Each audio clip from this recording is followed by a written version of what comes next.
So there's light and shadow everywhere you look. And because of that, there's deception everywhere. Deception doesn't have to mean negative or bad or evil. It just means what it is. When there's shadow, your eyes can be deceived by light as well. It's just the interplay of the two that creates mirages or illusions. It's just like a shadow itself is an illusion. It's not the actual person or the object, it's just a shadow. But one could mistake the shadow for the actual object or person, like in Plato's allegory of the cave. But the reason I bring up deception and it being a natural fact of existence due to the duality of light and shadow and all the other dualities that we live in. And why do we live in a duality? Same reason a battery has a positive and a negative side. That's what holds the charge. Duality is what sustains existence. So it's a weird concept, but that's just how it is. But the point of this is, imagine if it's your first time ever doing acid, and you've never done it before, you've never altered your consciousness that way before, and you do acid for the first time.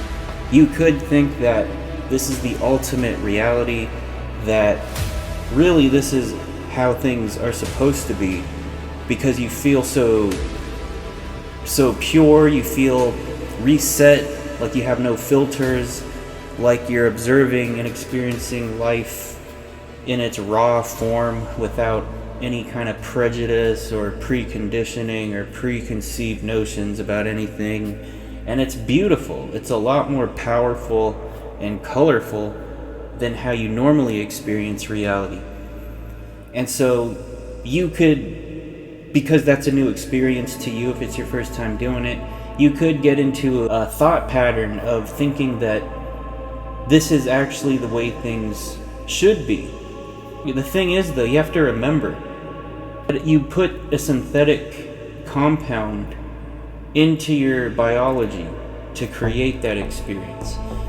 And it being synthetic doesn't really matter. It's whether it's natural, organic, like mushrooms or anything like that, ayahuasca, doesn't really make a difference to me whether it's synthetic or natural, because you're still altering your consciousness.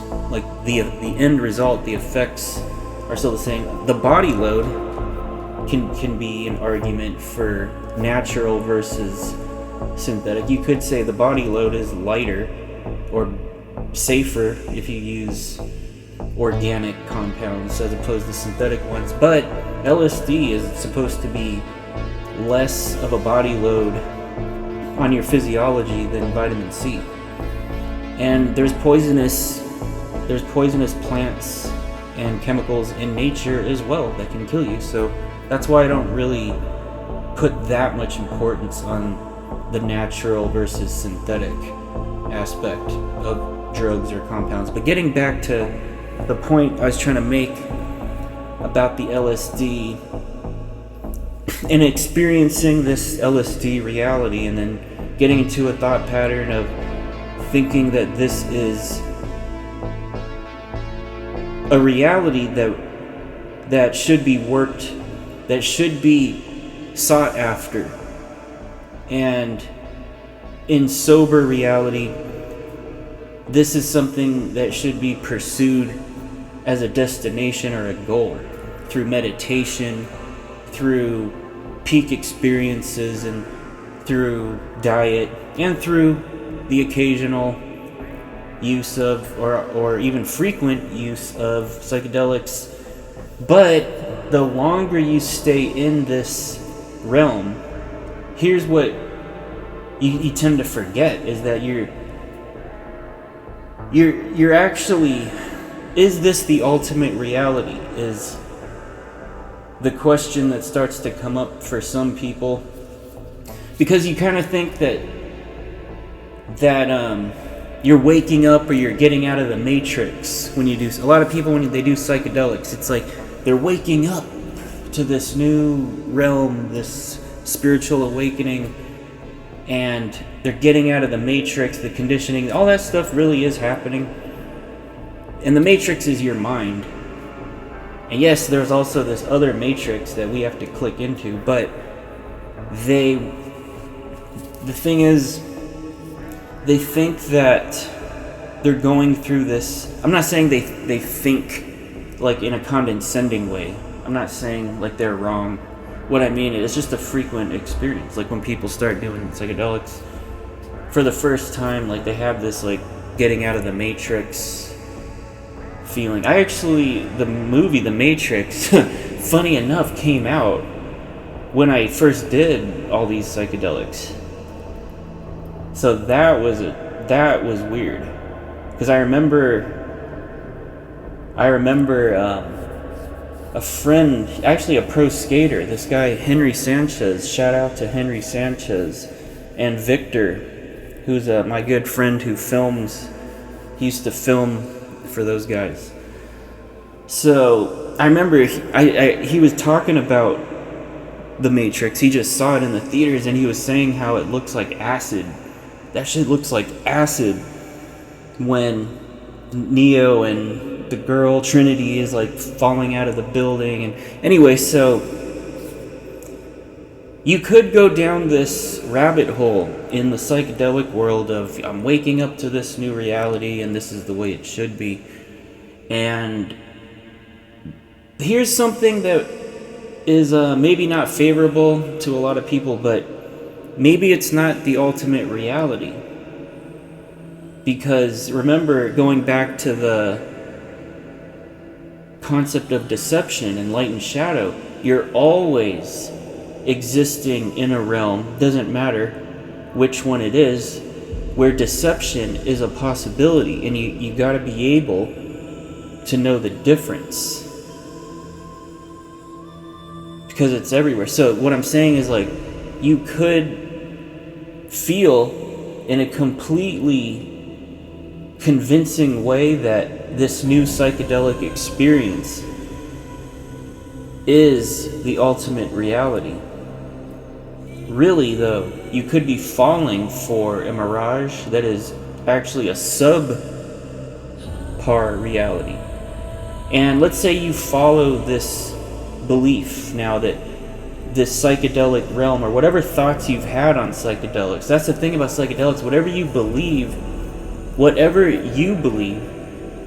seems reasonable without any consideration for the same logic that applies when you're sober.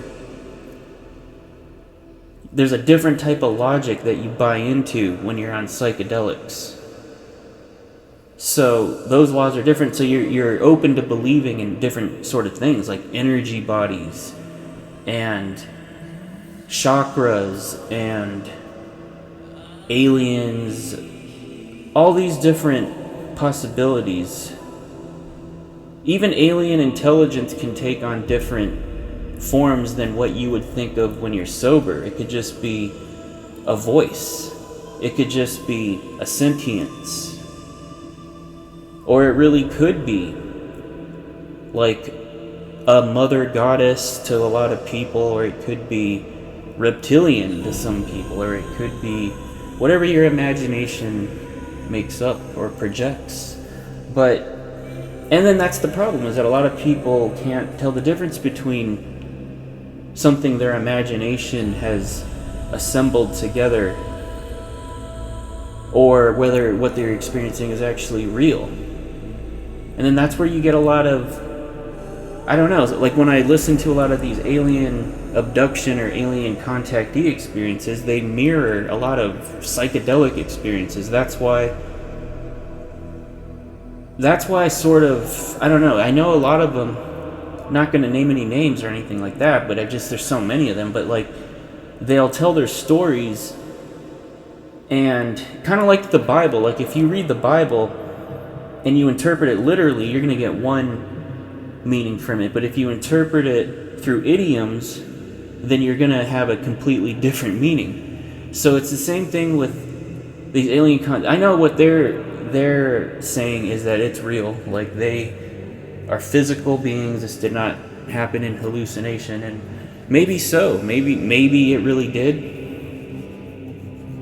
But I'm telling you, there's some crackpots. Like, I'm not even talking about the famous ones that a lot of people know about. There's ones that they're in the circuit, and they go to the conventions, and they have books, and yeah, there's a whole bunch of them. So I'm saying a lot of them mirror when they're describing their alien abduction experience. It sounds a lot like people on ayahuasca too.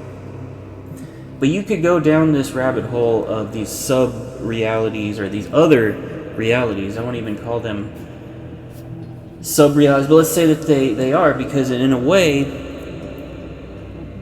they are sub-realities in the sense that without your ability to tell the difference between what's real and what's not, like when you start to lose that ability, then you start opening yourself up to a few problems, because it's easy for you to get lost. It's easy. There actually is, like, that's the thing, an ultimate reality somewhere to wake up to, and it's not as easy to locate as one might think at first, because we live in the whole world is deception, because it is light and shadow. Just literally everything at every given moment is an illusion. Your eyesight is even an illusion. Like, there's a blind spot in the corner of your eye that if you draw 2 dots on a piece of paper and pull it closer, one of the dots will disappear, because your eye is filling in that blank spot so that your mind can make sense of the world around you. Otherwise you wouldn't be able to function.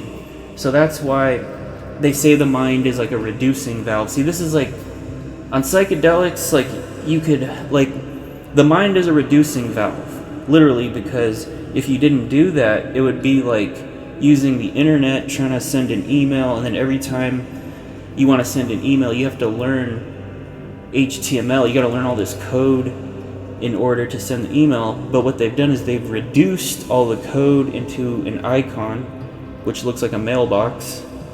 So you could just click on the icon when you want to send an email. They've reduced the reality that is actually there to an icon to make things easier for you to function. So that's how your mind is in this reality. You're reduced to the 5 senses. Otherwise, you wouldn't be able to function. But then on psychedelics, when you unfilter the 5 senses, you start seeing a peak. You see a crack in the cosmic egg, and then you say, oh, there's way more frequencies and things to experience, and we're only locked into this little 5 sense world. But that is actually there for a reason. Like, that's good for you. I don't know, maybe that's Adam and Eve. Maybe Adam and Eve eating the fruit, the forbidden fruit, eating from the tree of knowledge, maybe that's what it was. And maybe Eden was being in paradise that had been created for humanity, which is the 5 sense containment, and enjoying it and not even considering or caring what is beyond that, because yes, you could consider what is beyond that, but there's more negative than positive. I don't know. But this is just, I just thought of this right now as I've been talking, is because that is how it feels, in a sense, where when you do a psychedelic, let's say that, like, we can switch we could use the forbidden fruit as psychedelic. You ingest the psychedelic, and then it opens you up to all these different realms that you think are possible, but you're sort of going on tangents now. You're leaving the best and realest reality that exists, and that's what you were born into with nothing. Like, you didn't even need to take a psychedelic or do anything. It's like, but it was so, you took it for granted, maybe. It's sort of like if you're born into wealth and riches, and you don't even have to think about socks or food. Like if you want socks, it's not like you go to the grocery, it's like you go to the department store and then buy socks or order them on Amazon. Like, they're just there because you have that much wealth. If you need socks, you could call someone, or someone knows to keep you stocked up on them. And it's just, those are things you don't even think about. When you're born into that much wealth, you could just take it all for granted. And what you might search for instead of wealth or security and stuff, is adventure. And that happens. People that are born into wealth often look up to blue collar life, because there's something about it that is nostalgic, or it has some sort of emotional content that their lives don't have, even though they live in the lap of luxury. So I don't know. Who knows? But the point I was making about this whole topic of all this, about the deception, light and shadow, illusion and mirage everywhere, having to know the difference between deception and reality and subpart realities, and how psychedelics can convince you that they provide a more accurate or better reality to aspire to. This whole topic, what I'm saying is, maybe at the end of the line, when you get to the center of the labyrinth, when you find the destination, the Holy Grail, like, what if the Holy Grail is that it took you that whole journey to figure this out for yourself, to prove it to yourself in a tangible way, but that you were already perfect. Basically, that you were already born perfect. And just keeping that state and nurturing that ideal state that you were already born into, maybe that is the most powerful state you could be in, because from that state you can strike from any angle. That's the problem with these other realities. If you're in a drug reality or psychedelic reality, or you're looking for those hedonic voyages and reaching those hedonic, it is really a lot of fun. But if you're searching for that too much, where you're trying to make your whole life about it, the problem with that is you cannot strike from any angle. What do I mean by strike from any angle? Well, you're in this one reality where it's got to be energy, it's got to be about this. You're just fully on board. Is it really going to take you somewhere that's better than what you have to begin with? You're going to think that it does, but it could actually take you to places even worse and beyond. And you see, that is the problem with being too open. There is energies, frequencies, like, think about, oh man, the human being is a vast well of polarities. Going back to light and shadow, think about the concept of power corrupts and absolute power corrupts absolutely. This has been demonstrated in the prison experiments. The Stanford prison experiments, where they put high school students in positions of power and watched how their behavior changed and how they became corrupt and embracing having all that power, and they started abusing the other students. So this is something in the human psyche. Remember that all human beings, all of us, not to sound like a hippie or something, but literally all of us are a part of each other. And what do I mean by that? It means when you drink a glass of water and that water goes into your body and then it re-evaporates out of your body through perspiration or through breathing, the molecules of that water re-enters the atmosphere, and the lakes, the oceans, And the drinking water that all the other humans on the planet are consuming is that the molecules that came out of your body is now a part of that collective body of water that is a part of the sky, that is a part of the clouds and the oceans. We're all built to the same stuff, so it's all Legos. So like even Napoleon, even all the people who were in the past, like Genghis Khan, this is actually from Neil deGrasse Tyson, I think. But basically all the historical figures from the past, you're drinking the same water they drank that was inside of their bodies. That's how it works. Because this planet and the conditions to sustain life have to be really specific. And it's a really difficult recipe, life, in order to sustain it.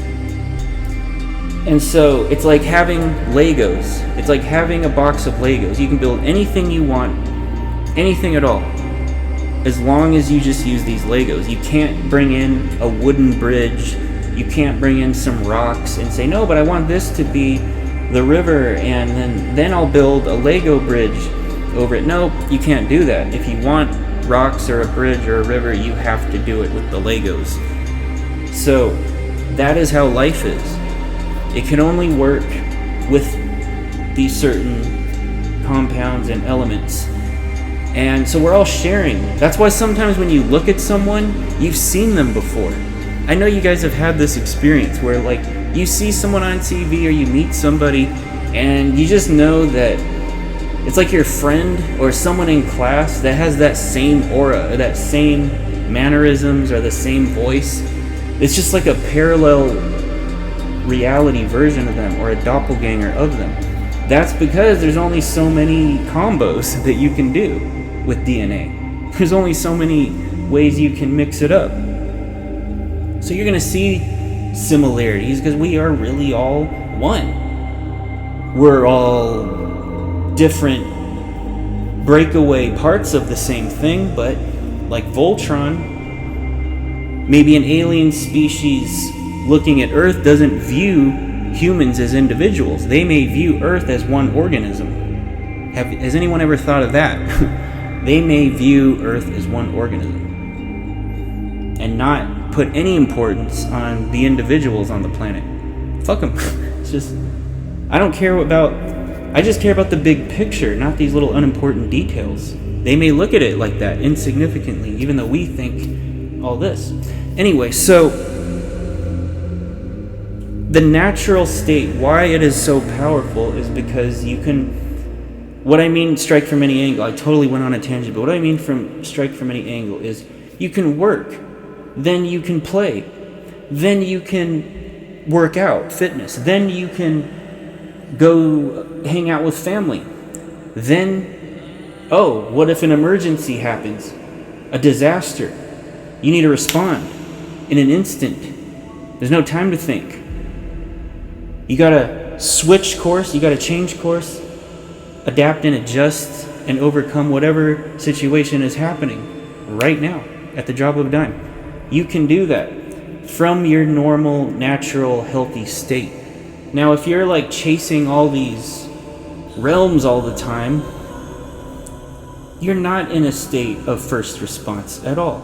And yes, you may be in rapture when you're working, but you also don't know how good the quality of your stuff really is because you are in rapture while you're doing it. So obviously anything that you experience is going to be, your mind is going to recreate it in a way that you enjoy it in your mind for that time, and then maybe 3 days later it's not going to be that good. So this is what I mean about reality versus sub-realities. Having that ability of discernment, of sharpness, I guess that's what they would call a sharp mind.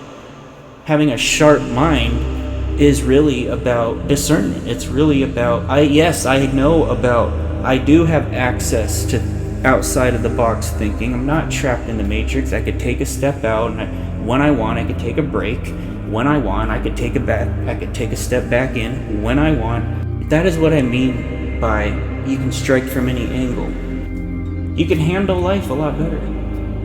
And what's actually strange too is it may not be as exciting to you, it may not feel as rapturous to you, but the work you produce from your, I don't even want to call it the sober state, because sober to me is a boring description of what your natural healthy state really is. Like you can turn up, you can dial up your normal natural state as well through conditioning. The higher and higher you bring your body into fitness and health and sharpness through the mind and senses, through some type of combat, martial arts training, or anything that works your complete being. So like physical, your body, your mind, and your spirit. Anything that works all three of those is going to be able to dial you up.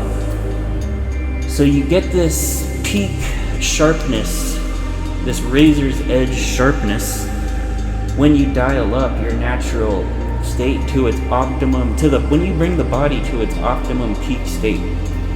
That's the highest you can really get. That's when you're getting closer to the best reality there is, the ultimate reality.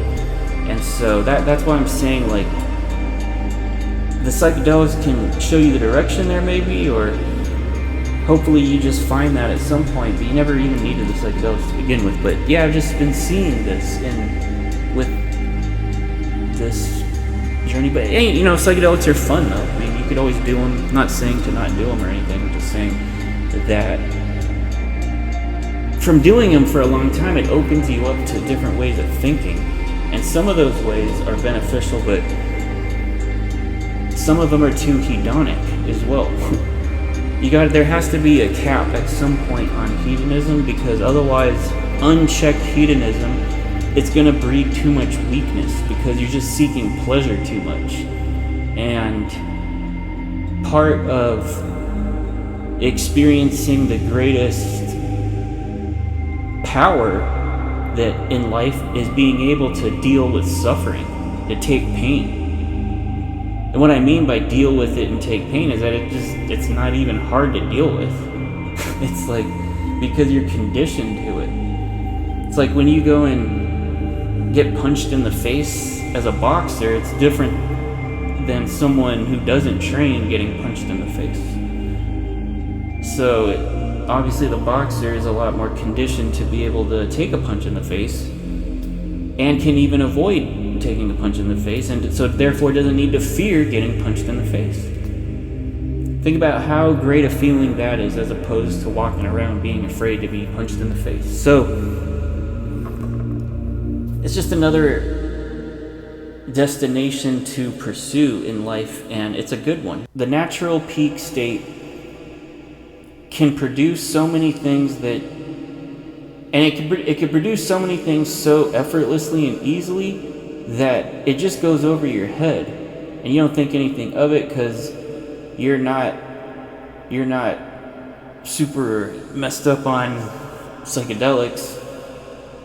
But you'll see that over time has to be the test. You'll see that over time, the ideas and the work that you put out, when you have that sharpness of mind and discernment, will be longer lasting, and it will hold up over time, more so than the things that were crazy ideas that you may have had, like on a psychedelic or something, or not. Like, anything's possible, but these are the options. So thank you for listening.